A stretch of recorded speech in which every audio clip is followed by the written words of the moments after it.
to'liq kelman. Demak, o'rtoqlar, 10-sinf biologiya tur mezonlari. Diqqat qilib eshitamiz. Mavzu nimasi bilan muhim? Sababi milliy sertifikatlarda ko'p tushadigan savollardan biri. Ko'plab belgilarni berib, shu belgilarni tur mezonlari bo'yicha turlang deydi. Qaysi ko'rsatkich, qaysi tur mezoniga kirishini bilishing kerak. Misol uchun men sizlarga baqa bilan filni ikkalasini bitta tur desam boru, deysan. To'g'ri? Qanday ikkalasi bitta tur bo'ladi? Boshqa tur bo'ladi. Desang, men aytaman, isbotla deyman. Qanday isbotlaysan? Tashqi ko'rinishi. To'ppa-to'g'ri. Birinchi o'rinda bir-biriga nima qilmaydi ular? O'xshamaydi. Demak, baqa kichkina bo'ladi. Ha, baqa kichkina bo'ladi, to'g'rimi?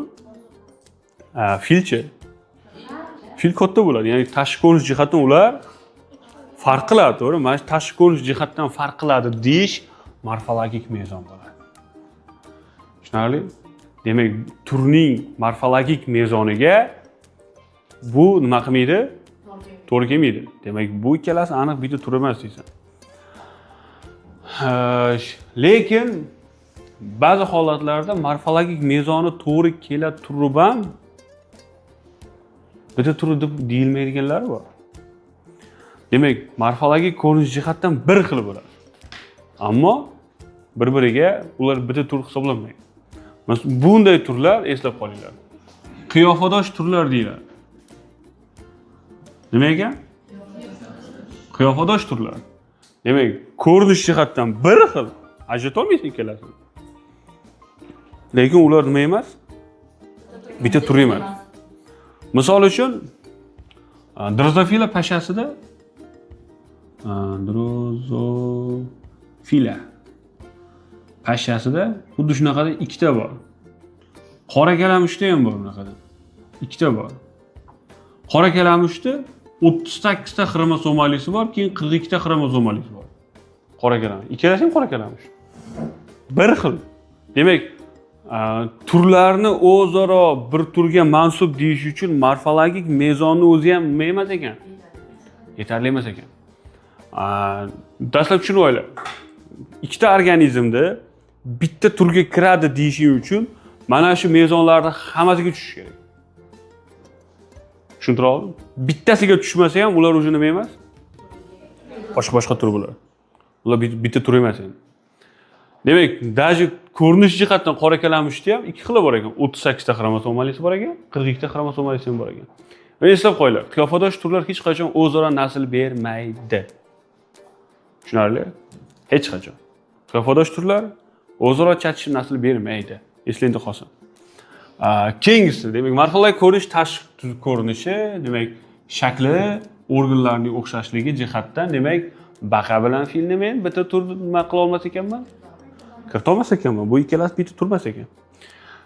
Ikkinchi xususiyat, genetik xususiyat.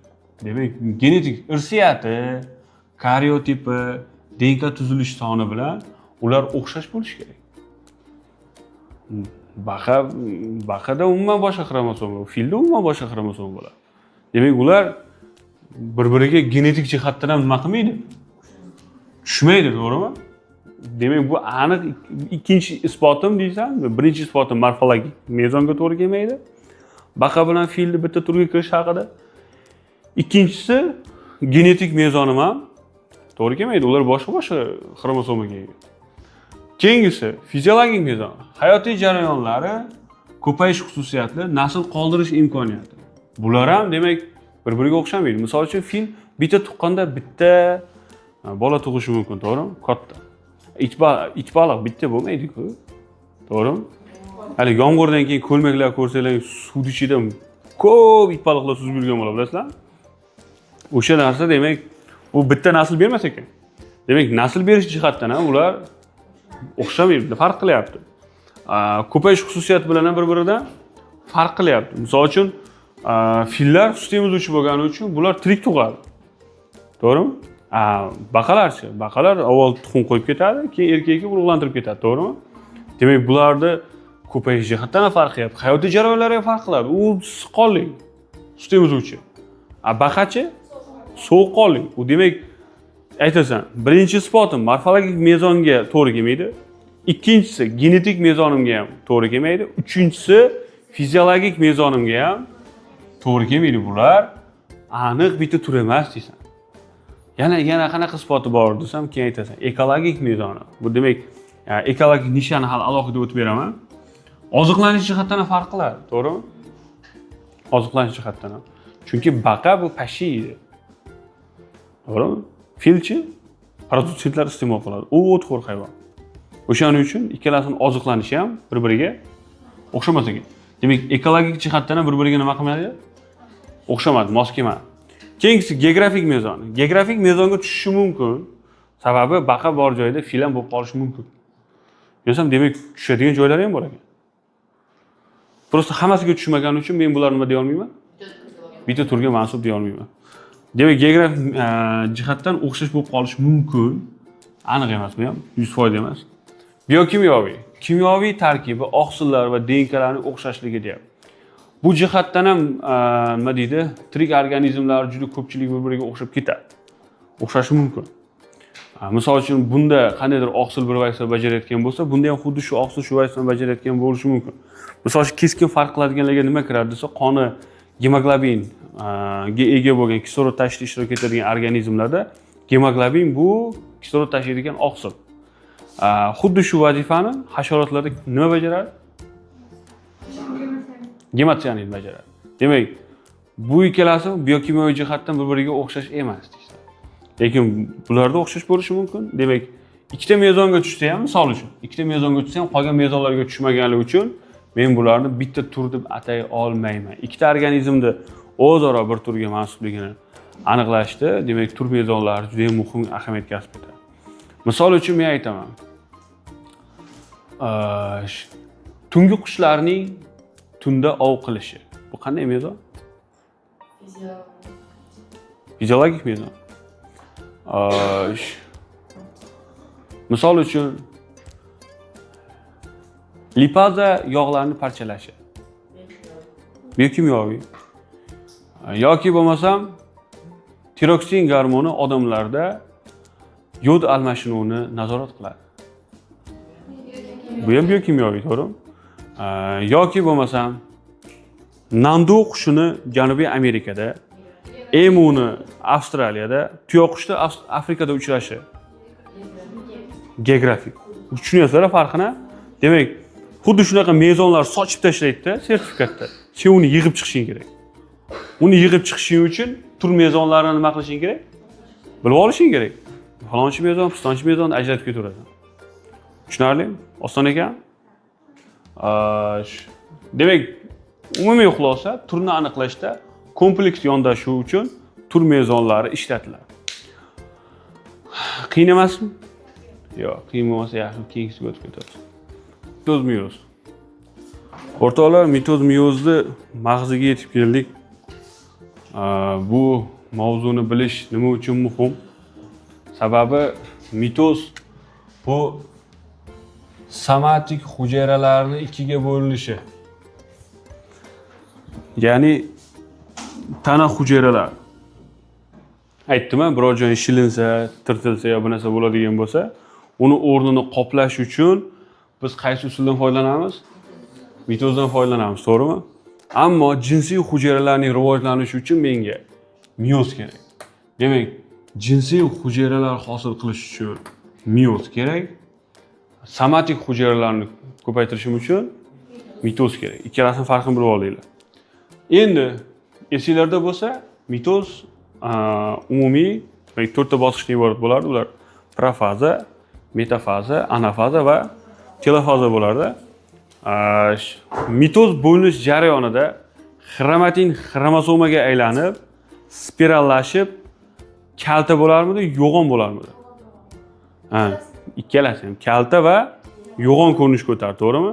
Demak, keyin uni axromatin iplari bilan ekvator tekisligida taxlab, anafazada ikkiga bo'lib yuborgandan keyin telofazadan o'tib sitokinez bo'ladi, to'g'rimi? Esinglarda bo'lsa. Buni o'tib bergan edim mitozni. Endi miyozda-chi deysizlar. Miyoz biroz boshqacha bo'ladi. Miyozda ikkita bosqichdan iborat bo'ladi. Demak, ularning oldiga 1 va 2 raqamini qo'yib yozasizlar. Profaza 1, metafaza 1, anafaza 1, telofaza 1 keladi. Undan keyin profaza 2, metafaza 2, anafaza 2 va telofaza 2 keladi. Demak, qo'pol qilib aytganda, bular bitta fazadan iborat, bular ikkita fazadan iborat bo'ladi. Eng muhim joy, tushunib olishingiz kerak bo'lgan narsa. Masalalarda ham shundan ko'pchilik qiynaladi. Profaza 1 bor-ku, mana shu profaza 1. Buning ichida profaza 1da konjugatsiya va crossing over hodisalari bor. Mana shu ikkita jarayonda juda ko'pchilik adashib ketadi. Misol uchun, mana uni men bitta xromosoma desam, to'g'rimi? Mana buni bitta xromosoma desam, bular o'zaro bir-biri bilan nima deydi? Gamologik xromosoma, ya'ni bir-biriga o'xshash xromosoma. Aytaylik XX lar. To'g'rimi? XX ikkita xromosoma. Mana shu ikkita xromosoma profaza 1, meyozning profaza 1 eslab qo'yinglar. Boshqa mitozga aralashtirib olmanglar. Faqat meyozda bo'ladi crossing over va konjugatsiya. Mana shu ikkita xromosoma bir-biriga yaqinlashib kelishi konjugatsiya deyiladi. Tushunarlimi? Prosta yaqinlash, konjugatsiya deyiladi. Va qaysidir ma'lumotlarni almashib qolishi. Demak, qisman genlari chalkashuv sodir bo'ladi-da. Aytaylik, bundagi narsa bunga nima qilib qoladi? O'tib qoladi. To'g'rimi? Mana shu o'tib qolish crossing over deyiladi. Tushunarlimi? Demak, konjugatsiya nima desa, konjugatsiya bu o'zaro gamologik xromosomalarning yaqinlashishi bo'ldi. Tushunarlimi? Xromosomalarning yaqinlashishi, aralashishi desa, o'zi crossing over. Tushunarlimi? Faqat gamologik xromosomalar. Hech qachon X bilan Y da crossing over bo'lmaydi. Esingizda tursin. Chunki ular o'zaro gamologik xromosoma emas. Bir-biriga o'xshamaydi. Bir-biriga o'xshaydigan xromosomalardan faqat XX bor, boshqa xromosoma yo'q. Demak, mana shu xromosomalar o'rtasida nima kelar ekan? Crossing over hodisasi ro'y berar ekan. Mana shu crossing over sodir bo'lgandan keyin, misol uchun meyoz 2 mitozni deyarli birga bir o'xshatmasi hisoblanadi. Meyoz ikkinchi hodisalari bor-ku, mitoz bilan deyarli bir xil bo'ladi. O'zing juda qiynab o'tirishing shart emas. Xuddi o'sha narsa. Profaza nima bo'lardi? Yadrochalar kattalashar, yadro qobig'i erirdi, nima deydi? Xromosomalar betartib joylashardi, keyin uni axromatin iplari bilan qamrab olib, metafazada ekvator tekisligi bo'yicha bir xil joylashtirardik va keyin anafazadan uni ikkiga bo'lib tashardik, to'g'rimi? Bo'ldi shu. Qolgan hamma bir xil bo'laveradi. Prosta eng muhim fishkaviy joyi profaza 1da ikkita hodisa ro'y berar ekan. Nima bo'lar ekan? Konjugatsiya va crossing over bo'lar ekan. Osonmi? Qiyin emasmi? Misol uchun sitokinez jarayonida ikkita organizmda ikki xil kechadi. O'simliklarda, hayvonlarda. O'simliklarda qanday kechardi? Sitokinez? O'simliklarda hujayra o'rtasidagi devor Hayvonlarda o'rtada botiq hosil bo'lib, o'simliklarda o'rtasidan devor hosil bo'lgan holda bo'lar, to'g'rimi? Endi bundan maqsad nima? Shuni olinglar. Mana bundan maqsad, qara. 2s narsadan oxirida yana 2s hosil qilish mitozda. Bunda nega 2 marta faza bo'lyapti desa, 2sdan ns hosil qilish. Demak, karra nima qilish kerak uni? Kamaytirish kerak. Bo'lmasa jinsiy hujayra bo'lmaydi. Tushunarlimi? Yana farqlarini aytib ketaylik. Demak, joylashuv jihatdan farqi. Bittasida tana hujayralarda bo'ladi, bittasida jinsiy hujayralarda bo'ladi. Bosqichlar, mitozda bitta bosqich, meyozda ikkita bosqich. Hujayra turi, demak, 2n'dan 2n hosil bo'ladi. Meyozda 2n'dan n hosil bo'ladi. genetik jihatdan bunda xilma-xillik yo'q, bunda xilma-xillik bor. Endi miyozda nima uchun genetik jihatdan xilma-xillik bor desa, chunki boya nima bo'ldi? Almashdi. Qaysi jarayon bu?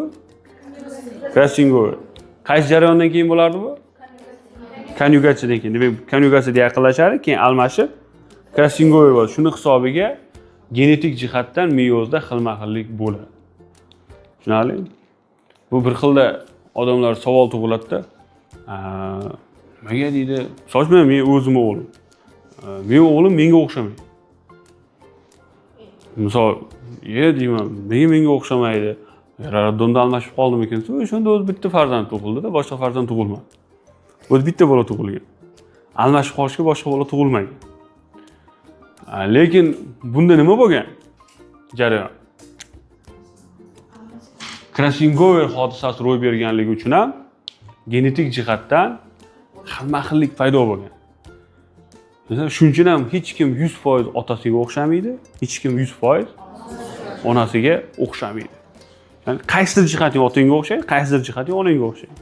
Qaysidir jihating bobongga o'xshab ketadi, qaysidir jihating buvingga ham o'xshab ketadi. Qaysidir jihating tog'angga ham o'xshab ketib qoladi. Yo xolangga ham o'xshab qolasan, to'g'rimi?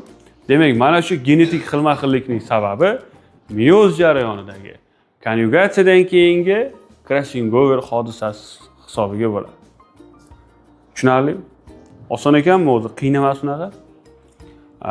Buni biz misollarda o'rgangandik, agar esinglarda bo'lsa, mana bunday ko'rinishda o'rganganmiz. Ha? Keyin qanday bo'lib qolardi? A'larda o'rni almashib qolardi, to'g'rimi? Natijada endi misol uchun katta A uzun bo'lsa, kichkina A kalta, to'g'rimi? Katta B aytaylik ko'k ko'z, qora ko'z bo'lsa, kichkina B ko'k ko'z, to'g'rimi? Endi almashib qolsa, endi menda uzun va ko'k ko'zlik geniga ega bo'lgan xromosomalar ham bor. Va kalta va qora ko'zli geni ham bor. Ko'rasizlarmi? Demak, bu chalkashuvga olib keladi. Mavzu qiyin emas ekan. Yozinglar kerak joyi bo'lsa agar.